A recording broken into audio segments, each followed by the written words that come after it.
চলো বলো দাদা, আপনি কি অলরাউন্ডার? ব্যাট করলেন, বল করলেন, রাজনীতিও করছি, ব্যাট বল রাজনীতি ক্যারাটে সব করেছি, করি এখনো করি।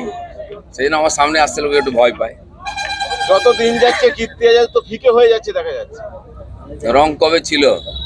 চিরদিনই ফিকে। যে রিটায়ার্ড আর টায়ার্ড তার কাছ থেকে কি আশা করবেন? উনিও বুঝতে পারছেন যে এখানকার জনতা আপনাকে নিচ্ছে না, পার্টির লোকেরাই সঙ্গে বেরোচ্ছে না। ওরা ওদের ব্যাপারটা দেখে নেবে, আমরা আছি মানুষের সঙ্গে, মানুষ মোদির সঙ্গে আছে, সেটাই দিনকে দিন পরিষ্কার হয়ে যাচ্ছে। দাদা, একটা জিনিস দেখা যাচ্ছে, লোকসভা বিধানসভায় জিতলেও পঞ্চায়েতে বিজেপি জিততে পারে না কেন? পঞ্চায়েতে এখানকার পুলিশ দিয়ে গুন্ডা দিয়ে লুট করা হয়। নেক্সট পঞ্চায়েতে দেখবেন বাড়ি থেকে বেরোতে দেবো না গুন্ডাদের। তখন কি একই সিস্টেম চলবে? কি সিস্টেম সেটা আগের থেকে বলবো না, বুঝতে পারবেন ঠিক। আচ্ছা, গতকাল তো আপনি প্রচার করলেন সারাদিন, মুখ্যমন্ত্রী উত্তরবঙ্গে গেছেন, কোনো প্রচার করেনি, আদিবাসী নৃত্যে পা মিলিয়েছে। এখন দেখুন, ওদের লোকজনকে ডাকতে গেলে নাচানাচি করতে হচ্ছে। মুখ্যমন্ত্রীও নাচেন, এখানকার ক্যান্ডিডেটও নাচানাচি করে লোক জমা করার, ম্যাজিক করার, আর যেমন করে না রাস্তার ধারে নাচ গান নাটক করে ম্যাজিক করে লোক জমা করে, ওদের তাই করতে হচ্ছে। আর আমাদের দেখলেই লোক রাস্তায় চলে আসে, এই পার্থক্য। না, ওরা এতখানি কনফিডেন্স যে প্রথম দিন প্রচার করতে হয়। আমি তো প্রচারই করিনি কোথাও, আমি তো লোকের সঙ্গে দেখা করছি। এখানে কি প্রচার করছি নাকি? ক্রিকেট খেলতে এসেছি, তাদের লোক এসে যাচ্ছে। ওরা টাকা পয়সাতে রোড শো করছে, ঘোড়া ভাড়া করছে, আমাদের তাও করতে হয়নি। কিন্তু রোড শো তো আপনাদের হবে, যখন হবে তখন দেখতে পাবেন। ওরা করেনি কাকে, যখন ক্লান্ত হয়ে যাবে তখন আমরা রাস্তায় নামবো। দাদা, আপনাকে হারানোর জন্য এই মাসের 18 তারিখের পর থেকে মুখ্যমন্ত্রী এবং অভিষেক বন্দ্যোপাধ্যায় এই জেলাতে ঠাসা কর্মসূচি নিয়েছে। মুখ্যমন্ত্রী অভিষেক নয়, আরো ভারতবর্ষ আর বাংলাদেশ থেকে যাকে যাকে সব নিয়ে আসুন, দিলীপ ঘোষ একাই যথেষ্ট। আপনার কে আসবে? আমি তো আছি, কেউ তো আসবেই সেন্ট্রাল লিডার, তখন আমরা সভা করবো। দেখে মানুষ দেখছে তো কে কোথায় আছে। আগেও লোক জিতিয়েছে, এবারেও জেতাবে। ওরা গুন্ডাদের দিয়ে ভয় দেখাচ্ছে, আমাদের কর্মীদের গিয়ে ধমকি দিচ্ছে, ফোন করছে। আমিও দেখছি কে কি করছে। আমি তো 5 বছর থাকার জন্য এসেছি, তারপরেও দেখা হবে এদের সঙ্গে।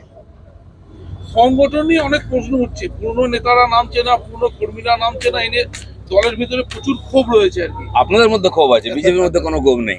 মাথা ঠিক করে নিয়ে আপনারা টিএমসির মতো কথা বলবেন না। টিএমসির কোথাও সংগঠন নাই, গুন্ডা আছে আর পুলিশ আছে। দিলীপ ঘোষ যে বুথে যাবে ওখানে 10টা লোক আমার বেরোবে। আর কেউ একজন বলে দিক যে বেরোচ্ছে না এমন বিজেপির কে আছে, সে বিজেপি নয় যে বেরোচ্ছে না, সে কেন বিজেপির হয়ে বেরোবে? কি গো, বিজেপির লোক বিজেপি বেরোবে, টিএমসি কংগ্রেস কেন বেরোবে? হ্যাঁ, টিএমসি সিপিএম কংগ্রেস সব বিজেপির জন্য বেরোবে। এপ্রিল মাসটা শেষ হতে দিন। বুথেই কর্মী পাবেন? পাবেন নয়, কর্মীরাই বেরিয়েছে, দেওয়াল লিখছে আমার সঙ্গে। ঘুরুন আপনারা, বুথে বসবে না, বুথ সামলাবে।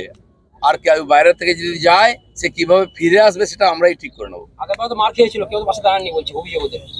গতবারে বুথে মার খায়নি, বুথের পরে গন্ডগোল হয়েছে। এবারে সেটা হতে দেবো না। দিলীপ ঘোষ এসছে তো, বলে দেবেন ওদেরকে। দিলীপ ঘোষ যেখানে যায় সেখানে মূল শুদ্ধ উপড়ে ফেলে, নাহলে মেদিনীপুরে ফোন করে নিতে পারবো।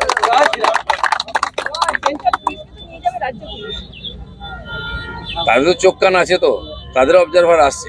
আমরা সেন্ট্রাল পুলিশের জোরে ভোট করি না, সেন্ট্রাল পুলিশ তার কাজ করবে। সাধারণ মানুষ যাতে বেরিয়ে এসে ভোট দেয় সেই জন্য সেন্ট্রাল ফোর্স রাখা হয়, সাধারণ মানুষের জন্য। বিজেপির কর্মীরাই ভোট করবে। বিধানসভায় লোকসভায় আমরা দেখিয়েছি। মানুষ কি বেরিয়ে ভোট দিতে পারবে?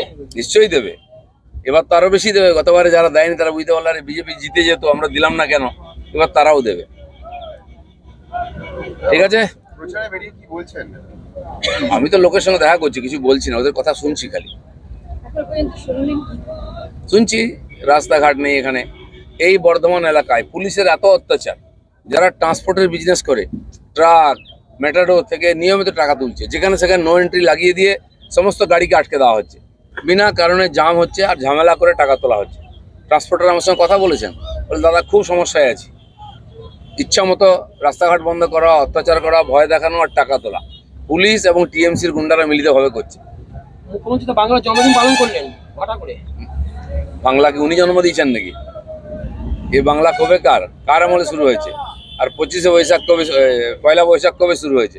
যেখানে সেখানে ঢুকে যা ইচ্ছা বলে দিলে হবে নাকি? তো সেজন্য উনি নিজে কিছুই করেননি, তো বলবেন কি? একটা কারখানা উদ্বোধন করতে মমতা ব্যানার্জিকে আপনারা দেখেছেন আজ পর্যন্ত? দেখেন। মোদিজি দেখুন, হাইওয়ে, এয়ারপোর্ট, রেল, ট্রেন সমস্ত উদ্বোধন করছেন। মমতা ব্যানার্জি কি উদ্বোধন করছেন কোথাও দেখেছেন? কেউ দেখবেন না।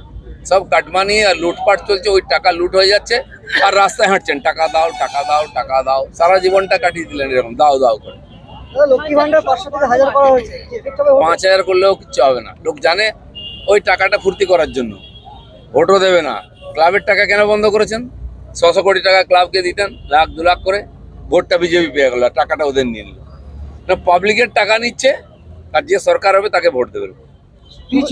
শুভেন্দু অধিকারী বলছেন জিতলে 3000 টাকা করবেন লক্ষ্মী ভান্ডার। এখন তো আমাদের সরকার হচ্ছে না, যখন হবে তখন ভাববো। এখন তো মোদী সরকার হচ্ছে। পি চিদম্বরম বলছেন যে আসন্ন লোকসভা নির্বাচনে মমতা বন্দ্যোপাধ্যায় গুরুত্বপূর্ণ ভূমিকা দেবে। প্রত্যেকবার নেন, গতবারও নিয়েছিলেন, এমপিএম হয়ে গেছেন, 12টা সিট নিয়ে নিয়েছি আমরা। এবার আরো 12টা কমবে, তখন বুঝতে পারবেন যে কি মমতা ব্যানার্জির সঙ্গে দেখাও করবে না, কেউ ডাকবেও না। লালু প্রসাদের চেয়েও খারাপ অবস্থা হবে। দ্বিতীয় বলেছেন 2 লাখের বেশি ভোটে জিতবেন বর্তমান দুর্গাপুর আসনে। মুখ্যমন্ত্রীকে প্রধানমন্ত্রী দেখতে চান তিনি। উনি আগে বর্ধমানটা জিতুন, তারপরে মুখ্যমন্ত্রী প্রধানমন্ত্রী হবেন। 4 তারিখ অবধি লাফালাফি করুন, যতক্ষণ না ভোট গণনা হচ্ছে ততক্ষণ কীর্তি আজাদ জিতবেন। ভোট গণনা শেষ হলে বিজেপি জিতবে। চিদম্বরম যদি বলে যে কি ফ্যাক্টর মমতা ব্যানার্জি? হ্যাঁ, হাওয়া দিচ্ছেন, আর তো কেউ সামনে আসছে না। সারা ভারতবর্ষে কোনো নেতা দেখছেন মোদীজির সামনে? কেউ ভয়ে যাচ্ছে না। মমতা ব্যানার্জিকে ডেকে নিয়ে ওরা লাফালেন, মমতা ব্যানার্জি বুঝে গেলেন কোনো চান্স নেই, বাড়ি চলে এসছেন। তাহলে কি মমতা ব্যানার্জি সাহস আছে আপনারা যখন মুখ করছে? মমতা ব্যানার্জির সাহস, হাওয়া দেওয়া হচ্ছে। উনি হাওয়া খান তো লোকের, যেন হাওয়া দিচ্ছেন মমতা ব্যানার্জি। গতবারে নামিয়েছেন, এবারে দিদি ঘোরাঘুরি করে বুঝলেন কোথাও কোনো চান্স নেই। বাবা নিজের বাড়িটা বাঁচাও, আর 1 সিট যদি কম হয়ে যায় দোকান বন্ধ হয়ে যাবে। চলো, ব্যানার্জি বলছেন 3 ধন্যবাদ। মাস ধরে নির্বাচন করিয়ে দেখেছেন নাকি? দেখুন না, এত ভালো রাস্তাঘাট, এয়ারপোর্ট দেখেছিলেন? বন্দে ভারত ট্রেন দেখেছিলেন? চন্দ্রযান দেখেছিলেন? দেখতে হচ্ছে, ভোটটাও দেখুন। ইতিহাসকে আমি কথা বলি না, উনি আমাকে নিয়ে কথা বলেন, আমার দরকার নেই। সফলতা কি আছে? দুর্বলতা কি আছে? কিছুই নাই। যা জিরো, তার পজিটিভ আর নেগেটিভ কি? 0 আছে। কেন বর্ধমান লোক ওনাকে ভোট দেবে? উনি কি থাকবে না কেন? দেখেছেন বাইরের লোককে দেবে? আজকে তো ভালো ব্যাটিং বা বোলিং করলেন। আমি সবসময় করি ব্যাটিং বোলিং, সে আমার ডিজিটাল খবরিলাল, খবর আপনাদের, নজর আমাদের।